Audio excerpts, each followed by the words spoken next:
that is the thing that we have to be careful with. If we knew that we married a good man and that he's been there for me, why would it change because he married again?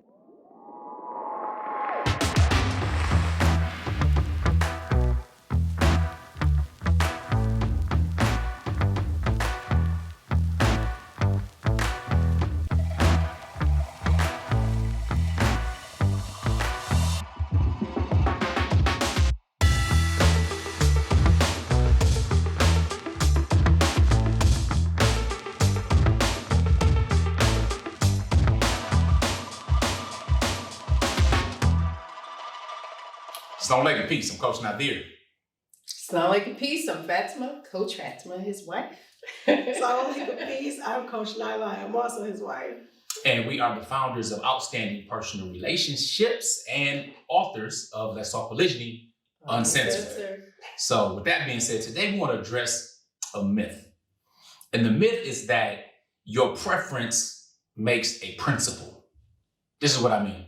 So people say, oh, I support polygyny when it's done right. Like, what other part of your life do you ever say when it's done right? Like, ask me if I want something to eat when y'all ask me. Can we do it together? Yeah, we're going to go ahead and role play this role. So I'm sitting here hungry, right? I'm hungry. Now go ahead. Something. Do you want something to eat? Yes, if you cook it right. Oh, God. Does that sound crazy? Does that sound insulting? You know what I'm saying? There's a mug. It doesn't make any sense because there's a whole default setting. So with that being said, let's talk about what I mean. We all have our preferences in life, okay?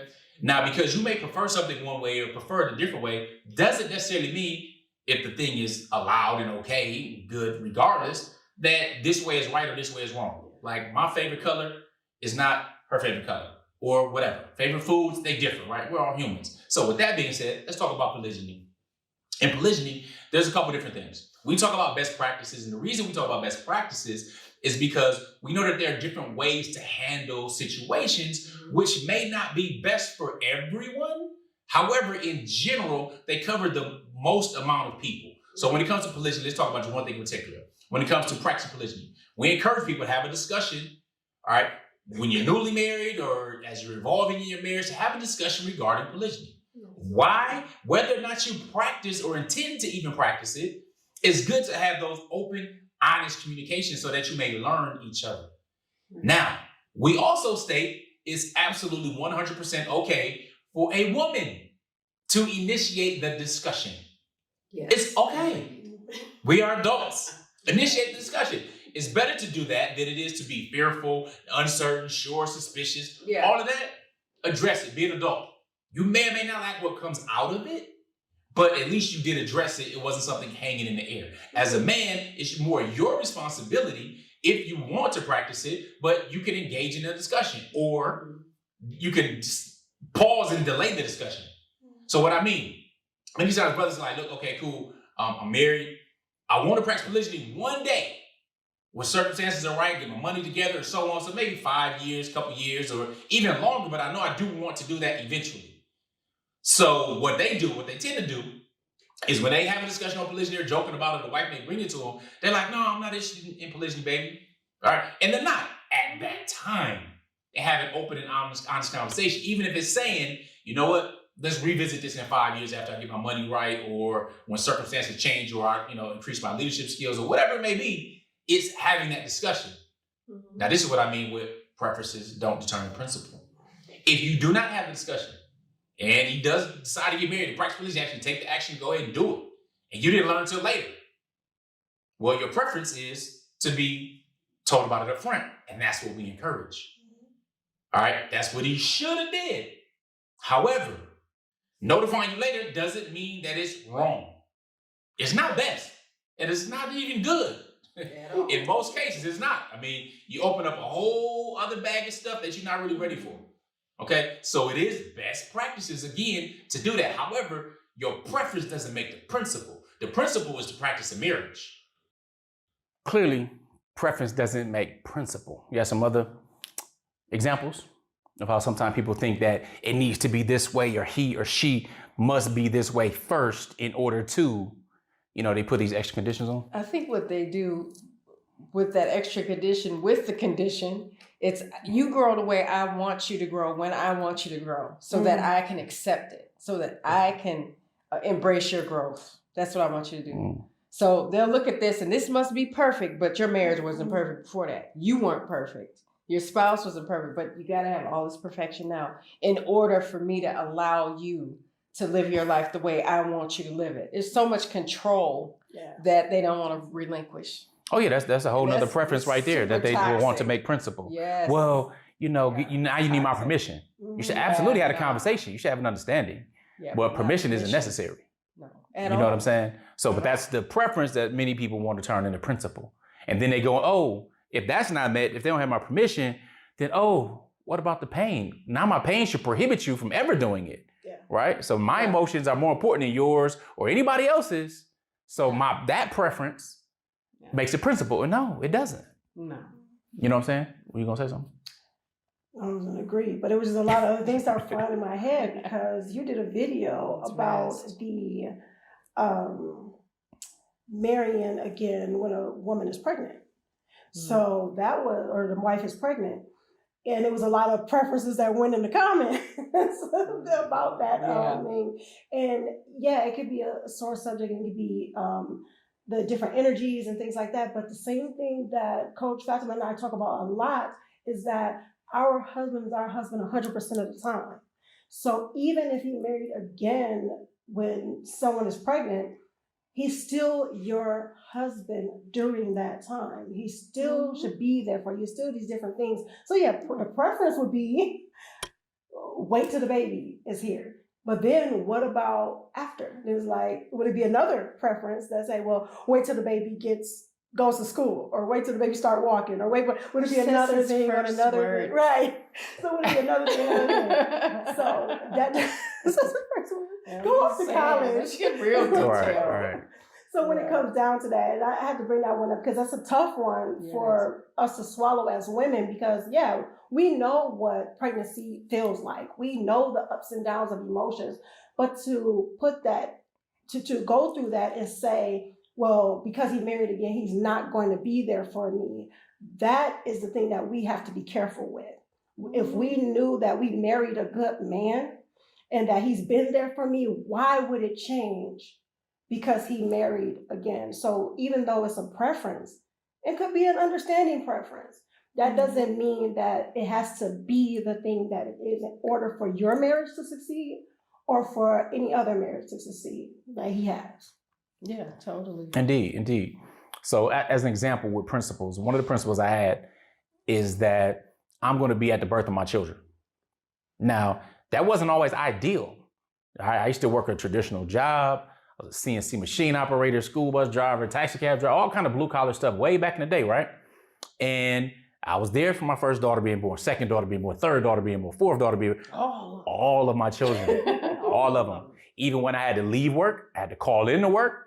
Forget that because I knew that something was very important to me and I planned to be there and do everything within my power. Of course, it's easier once you become an entrepreneur, work from home or something like that. And the last 3 children, I helped deliver the first one, kind of helped the midwife and all that, caught them. But then the last 2, I delivered them. All right. Now, scary, one of the scariest moments ever in life. But I should probably get an Oscar for the way I didn't portray it. But alhamdulillah, everything went well. Now, the whole point is, that's the principle that I set up for myself. This is what I intend to do with all my power, is to be there when my children are born, because those moments are extremely special, not just to my wives, but to me as a father with being there. Yes. Right? That wasn't a preference. Preferences can change. You can like something, not like something, all that. But for me, as that principle, I'm holding that down no matter what. So understanding the difference and the significance of that is a lot. Sorry. Yeah. No. That's good. But knowing that, I'm glad it made me think of something.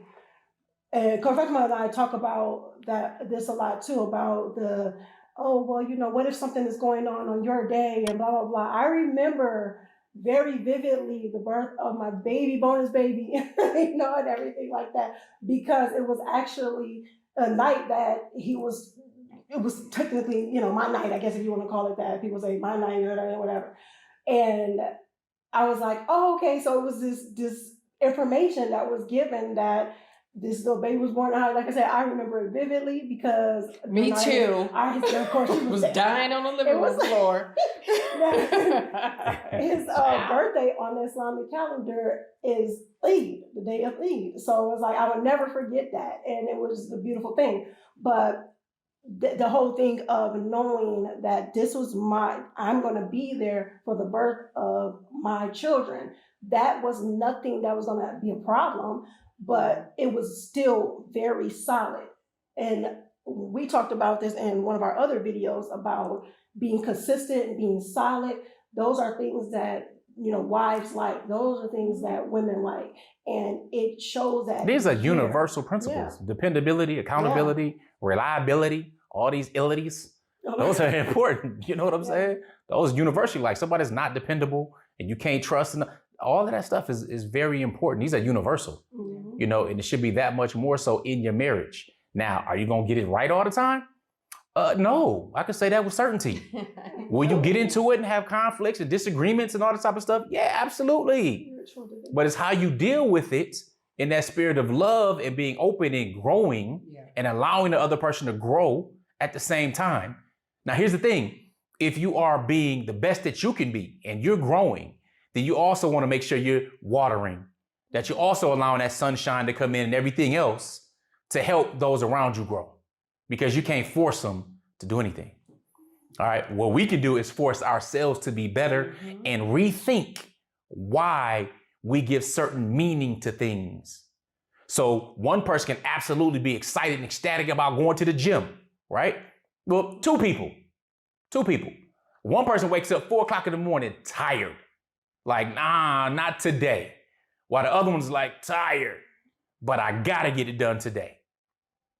All right, same motivation, but they act differently. Same pain, same soreness, same thing, but one translates that into transforming my body and they attach it to other stuff. I'm more healthy, I'm there for my family, there for my children. I'm able to worship better, I'm able to do all types of things better.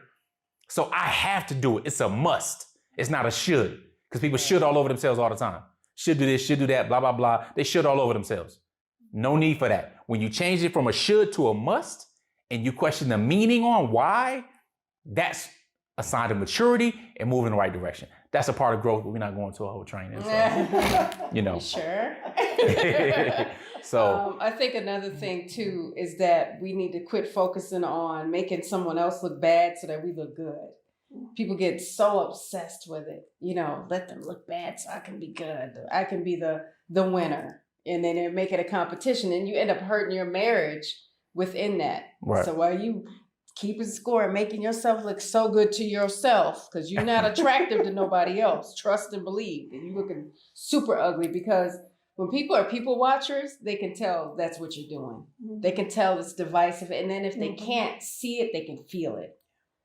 So you have to be really mindful when you're, especially in marriage and in polygyny, like with births or marriage or kids graduating or burying parents, death. We don't expect each other to not be where we need to be. Yeah. I was gonna say nourish fulfillment, but I won't say that. I'll say that at the end. But we expect each other, because if one of our parents and they have passed away, we don't want to look for where our spouse is. Exactly. I don't want to have to try to find you. Because see, this is what it was when you asked or when you wanted to get married, was that we're going to be here for each other. And that's what family does. So we don't expect the other one to not be there or not need him or not call on him. There's been fires. There's been all type car crashes. Tragedies and triumphs. Exactly. And we're there for all of it. And we're all shifting, just moving and shifting and seeing where we can help. Or if we need to pull back and not help and let him do it and not get all into everything. So we kind of know our lanes and we stay in them. And that's important. If you want polygyny to be successful, find your lane and stay in it. Unless somebody wants advice or they need assistance. And if they're scared to ask, offer it. But don't get mad when they say, oh no, I'm okay, but thank you. Because sometimes we can get in our feelings. But stop making people look bad so that you may look good, because that's just serving your ego. Right. I remember a mentor told me a while ago, said, listen, there's 2 ways to build the tallest building.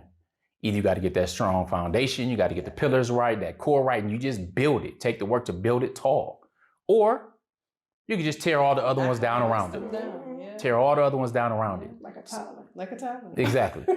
You know what I'm saying? So with that being said, know the difference between preferences and principles. And your preference does not make the principle. When we understand that, again, that's on the path to growth and development and making sure you could develop good, healthy principles that build your family. And I know we talk about a number of different things, all right? And we're congruent, cohesive, and we have fun and everything with it. But also just remember, when I told you at the beginning, I've been married to Coach Fatimah for over 26 years and Coach Nyla for over 11 years, that we are in our chapter 11 in this book on polygyny, okay? And at our lives, not our book. Let's talk polygyny, let's be clear. But we on chapter 11 in our journey in polygyny. And chapter 11 looks far different from the first few chapters. Okay, understand that the best books, movies, whatever it may be, you get the ups and downs, the triumphs, the tragedies, all of this type of stuff, but the goal is to get to that happy ending. All right, and it may not necessarily look the best to begin with, but if you're working on it, we are all the artists that create that masterpiece. Ooh, that was nice. We the artists that create that masterpiece. Say it again. Anyway, with that being said, go wrap up with GLC and leave this in the comments so that we know you made it to the end of the video and we can show you some love. Principles over preference. Leave that down below. We'll shout you back out. And next time, not make you use so many big words in saying it. We appreciate you sticking in and rocking with us, making sure you subscribe, of course, in that bell for the notifications. Yeah. GLC. Make sure you're growing intentionally. Loving fearlessly. And connecting on a higher level every single day. Assalamu alaikum. Peace. Polygamy wives. Reporting for duty, husband, sir. Formation. I am Coach Nazir. I am Coach Fatimah, his wife. And I am Coach Nyla. I am also his wife. We are the founders of Outstanding Personal Relationships and Polygamy Bootcamp. And if you think that's how polygamy actually works, You are sadly mistaken. but you were laughing, right? I know you're laughing. That's funny. Anyway, we're also the authors of Let's Talk Polygamy Uncensored. And we want to let you know something, because when it comes to practicing polygamy, there's this whole fantasy on how that is, at least on the men's side. Like, I'll do this, you're going to be step, lock, and step. Not at all. Not at all. The challenge is, when we embarked on our polygynous journey, before us raising, 12 children and traveling the world and everything else, it looked a whole lot messier and it was a whole lot more challenging. All right. So what we've done is we put a special gift together for you at polygamybootcamp.com to kind of let you know what the pillars are to really practicing it at a high level, especially if you're new, or if you just have the idea, or maybe you want to just kind of figure a few things out. Right. Yeah. Many initial wives believe that they're being replaced or that their husband doesn't love them anymore, and they don't really know how to deal with that or their emotions. And many subsequent wives, incoming wives, if you will, or second wives, have the feeling of where do they belong, or that they are not good enough and they have to do extra in order to get the acceptance and the attention and the affection of their husband. And we dispel all of that. Polygamybootcamp.com. Go there, get your free gift. You will thank us later, especially if you're looking at practicing polygyny in a healthy fashion. Make sure you click the link below. Go ahead and get your free gift, and we look forward to sharing more fun stuff with you. So shape up Or ship out. click the button below. Assalamu alaikum. Peace.